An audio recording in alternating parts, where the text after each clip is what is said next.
ગુજરાત કહેવામાં આવે છે, પણ આજ ગુજરાતમાં કડક દારૂબંધી હોવાના ગુજરાત પોલીસ મોટા દાવાઓ કરી રહી છે।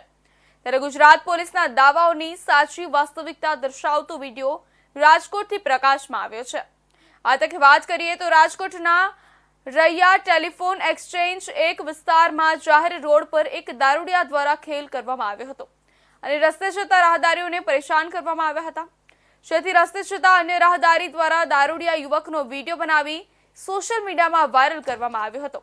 ત્યારે મહત્વની બાબત એ છે કે જ્યાં દારૂડિયા યુવકે રસ્તા પર ખેલ કર્યા ત્યાંથી રાજકોટ પોલીસ વિભાગનું ગાંધીગ્રામ પોલીસ સ્ટેશન તદ્દન નજીક છે। ત્યારે જો પોલીસ સ્ટેશનની બાજુમાં જ દારૂડિયો રસ્તા પર દારૂ પી ખેલ કરતા હોય તો શું છે આ ગાંધીનું ગુજરાત અને આ છે ગુજરાત પોલીસની દારૂબંધીના પોકળા દાવાઓ। ત્યારે હવે જોવું એ રહ્યું કે ગુજરાત રાજ્યના ગૃહમંત્રી હર્ષ સંઘવી અને ગુજરાત પોલીસ આવા દેશી દારૂના હાટડાઓ અને વિદેશી દારૂનું વેચાણ કરતા બુટલેગરો પર કેવી તવાઈ બોલાવે છે।